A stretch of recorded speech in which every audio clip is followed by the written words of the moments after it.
Okay, good afternoon.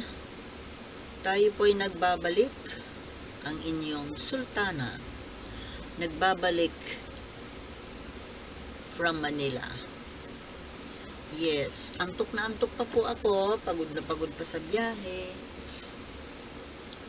Kung dumating ako ng umaga, syempre, kakapagod yun kasi South Road eh. Although, komportable naman po yung sinakyan ko, kaso talagang hindi ka makatulog. Kaya antok na antok ako. Now, hindi po kasi, dapat matutulog ako eh.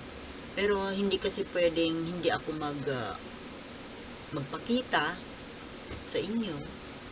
Kasi dapat araw-araw mayroon po akong ipopost. And, binala ko na vlog doon sa Manila. Kaso nung na-test ko, hindi po maganda kasi biglang namamatay yung video. Hindi ko alam, may problema yung cellphone ko eh.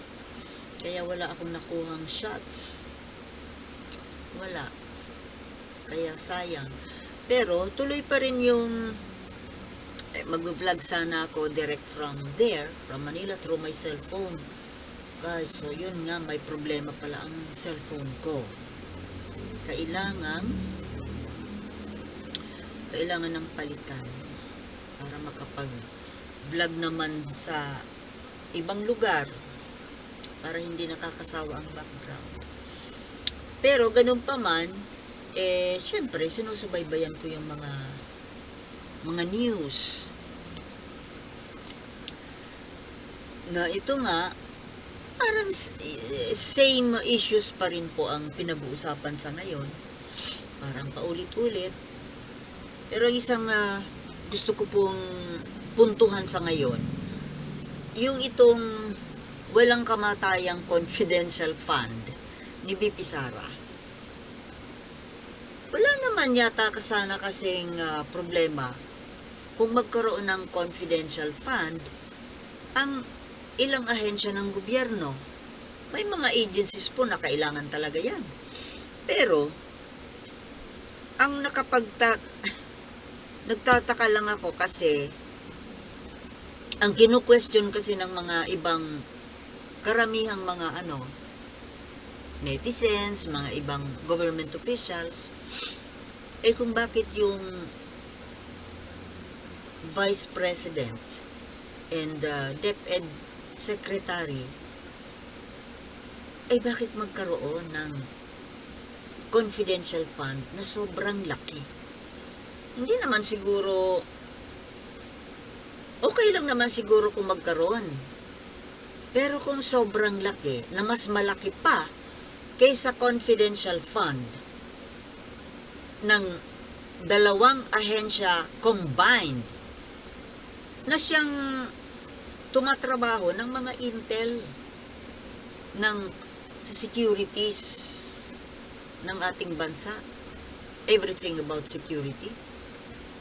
Hindi naman po ang Office of the Vice President ang gumagawa niyan.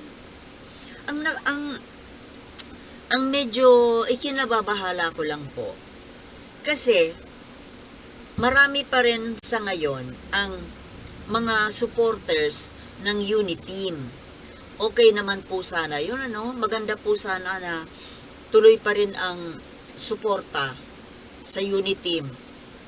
Pero, kung walang issue, sa ngayon nga po may issue nakakatakot po na hanggang ngayon, nandoon pa rin ang support para sa Uniteam, na wala naman pong Uniteam. There is no such thing as Uniteam. Yun pong hindi maintindihan itong mga paborito kong, may mga vloggers dyan na fina-follow ko, mga supporters ng Uniteam, pero hindi ko po maintindihan bakit bulag din sila. Parang yung mga DDS talaga, yung mga supporters ng mga sikat dyan na wala namang kwenta. Hindi ko maintindihan kung bakit hanggang ngayon nandoon pa rin ang support nila kay Sara Duterte. Samantalang marami na nga ang nakakapansin na ay Diyos mio, napakadelikadong tao po ito, itong Sara Duterte na ito, kung ito ang magiging susunod na Pangulo. Dahil nga sa pagiging pro-China nila, ng mga kabig niya. Itong mga sikat na vloggers na ito, na pro-BBM, pro-Uniteam, bakit hindi po ninyo makita kung bakit hindi pwedeng maging Pangulo si Sara? Hindi nyo ba nakikita ang kanyang pagiging tahimik sa issue sa West Philippine Sea? At ama niya mismo, yung leader ng mga pro-China na Pilipino. Imposible ba na pati yung anak hindi maging pro-China? Na ang mga taong nasa paligid niya, yung mga best friend niya, yung magulang niya, yung mga kaalyado niya, mga fans niya, puro pro-China. Ano ba naman kayo? Sana, alam niyo, kung hindi lang talaga pro-China si Sara, why not? Gusto ko rin yung tapang niya. Kasi, maganda sana po sa Pangulo, sa leader, ay matapang. Kaso mukhang tapang lang po ang mayroon siya. Ito ang nakakapag-alala dahil nandoon pa rin, parang solid pa rin yung support sa Uniteam. Samantalang wala na ngang Uniteam, bakit hindi ninyo maintindihan? Ako, ang support ko sa ngayon, kay BBM na lang po. Well, actually, hindi ko naman talaga binuto si Sara. Dahil nga sa reputasyon ng kanyang ama. Imposible ba na hindi siya maging kagaya ng kanyang ama pag siya naging Pangulo? At itong tungkol sa confidential fund na sinasabi nitong sikat na vlogger na ito, kamping-kampi kay Sara. Ay, nabubisit na tuloy ako, para ayaw ko na rin siyang i-follow tuloy eh. Hindi ko sukat akalain kasi matalino ito eh. Sikat na vlogger, matalino. Pero bakit pagdating dito sa Sara Duterte and the confidential fund, okay na okay siya? Galit na galit siya kay Senator Hontiveros at saka kila Castro. Bakit daw panay ang ngaw-ngaw ng mga ito tungkol sa confidential fund na gusto nilang i-divulge publicly kung saan ginagastos yung confidential fund. Kaya nga daw confidential dahil lihim, sikreto. Oo nga naman. Totoo yun. Ang confidential fund hindi dapat na i-divulge dahil nga confidential. But, since ang binigyan ng confidential fund ay isang ahensya o isang tao na hindi naman po connected sa pagtatrabaho ng intelihensya. Di ba trabaho yan ng DND, ng Armed Forces, lang yung tungkol sa mga national security. Office of the Vice President? Now, sabi nitong vlogger na ito, yung confidential fund daw, ipinaliwanag na daw ni VP Sara na gagamitin yon sa mga projects ng Office of the Vice President. Yun naman pala. Bakit kailangan confidential kung humanitarian projects naman? Bakit kailangan lihim? Bakit kailangan hindi busisiin ng taong bayan? Kung para pala sa mga projects, para sa mga opisinang itinatayo nationwide, hindi naman illegal siguro yon. Bakit hindi pwedeng imbestigahan ng taong bayan? kung talagang doon yun ginastos. Sa pagbubukas ng mga opisina, sa pagbibigay ng mga ayuda sa mga tao. O, bakit kailangan gawing confidential? Pwede ba? Sasabihin itong vlogger na ito na nagpapakabobo daw, itong mga kumu-question sa confidential fund na kailangan i-divulge, na hindi naman nga daw dapat i-divulge dahil nga confidential nga. Yes, I agree. Confidential fund, hindi talaga pwedeng ipubliko. Ang tanong, ang issue po kasi, yung confidential fund na napakalaki, na mas malaki pa kaysa confidential fund nung talagang mga tao, ahensya, na ang trabaho ay tungkol talaga sa national security. Na yun ay talagang hindi dapat i-divulge kung saan ginagastos ang confidential fund. For security reasons. Mali ka po, ikaw na kapwa ko vlogger. Sino po ngayon ang bobo? I'm not a fan of the Makabayan Block and Risa Hontiveros. Hindi ko nga binoto yan eh.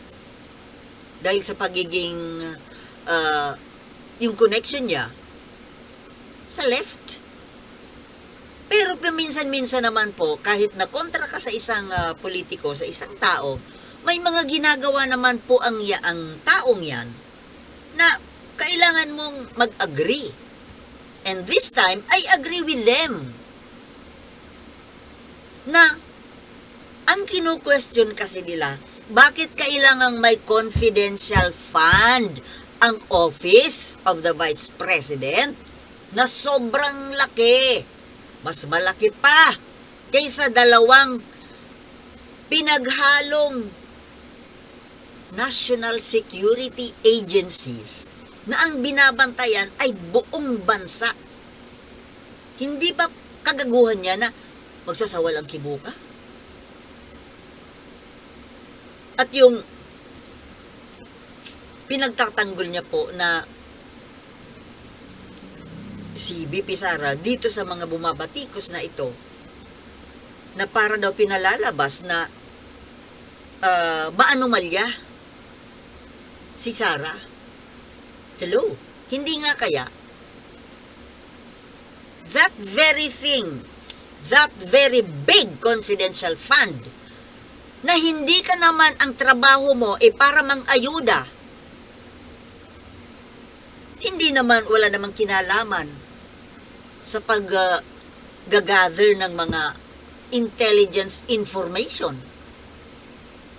Dahil hindi naman yung trabaho ng Office of the Vice President. Bakit hindi kailangang questionin? At ayaw talagang bitawan, my goodness. Kapit tuko dyan sa confidential fund. Pwede ba? Pwede ba tayong magsawalang kibo na lang sa mga pagwawaldas nitong ng ilang mga politiko? Samantalang may mga ahensya, may mga opisina na kailangan ng pondo. O isa pa, yung confidential fund bilang Secretary of Education. Para saan? Ang sabi ni Sara and her supporters, her blind supporters, dahil daw sa mga makakaliwa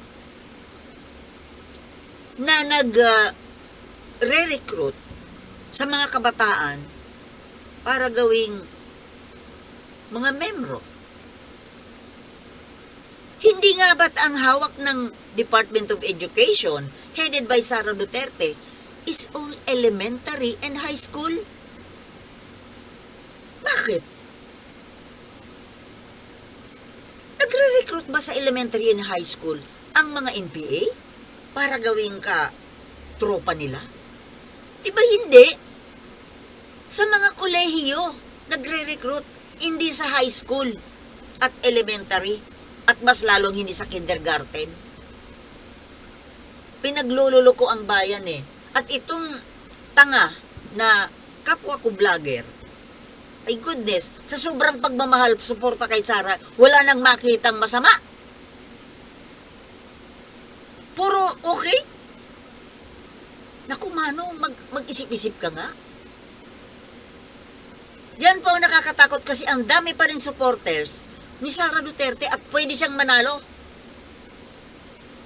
At tingnan mo, pag yan ang ngayon pa nga lang nakikita mo na eh.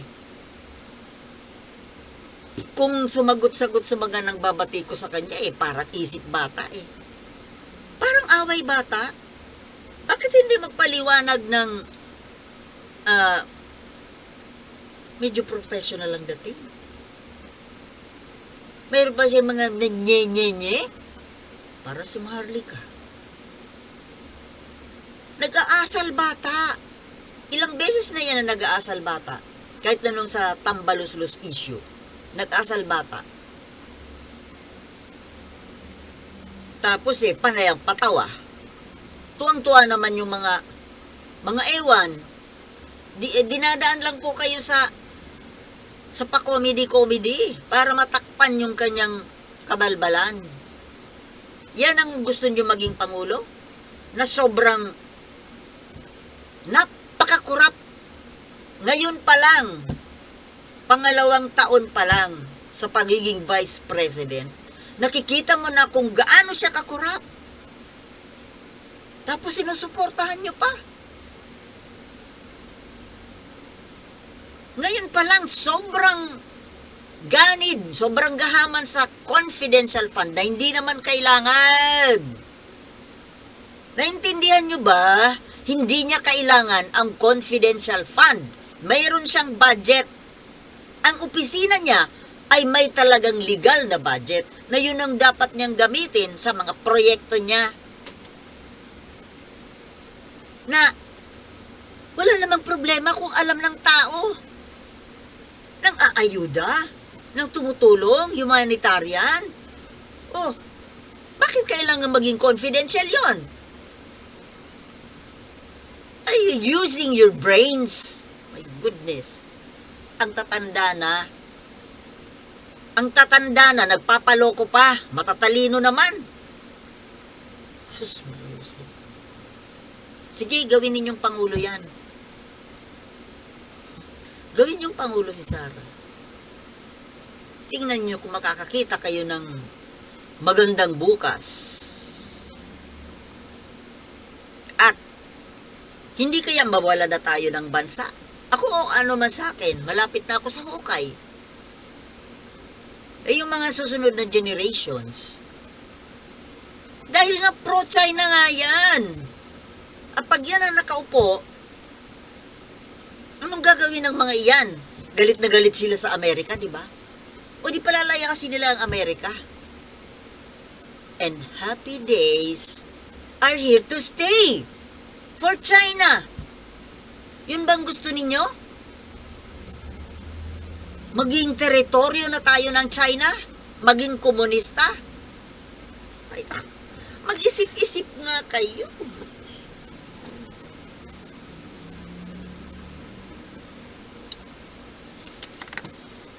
Ay, yun lamang po. Ewan ko po sa inyo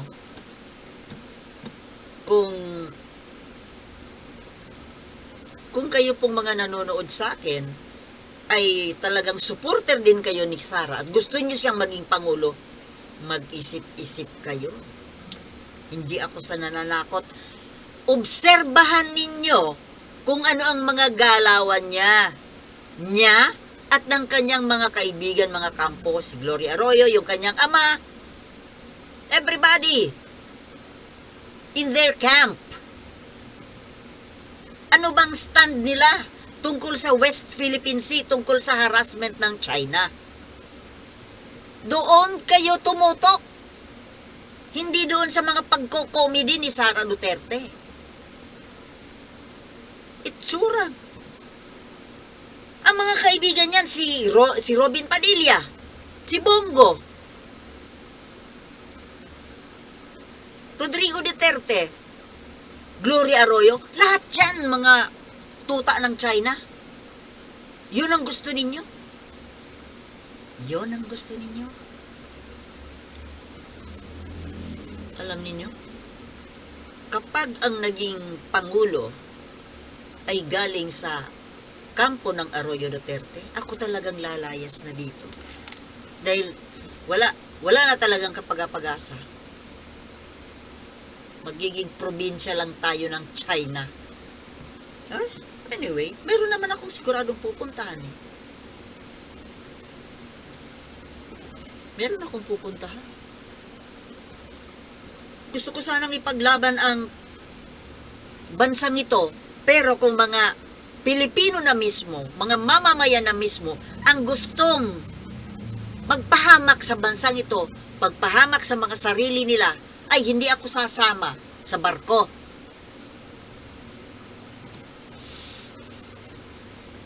I will not be in your ship. There are other ships. Kawawa. Kawawa. Kawawang Pilipinas, kawawang mga Pilipino. Ay, hanggang dito na lamang po at ako'y nagugutom at inaantok. Thank you for watching and see you in my next vlogs. Peace.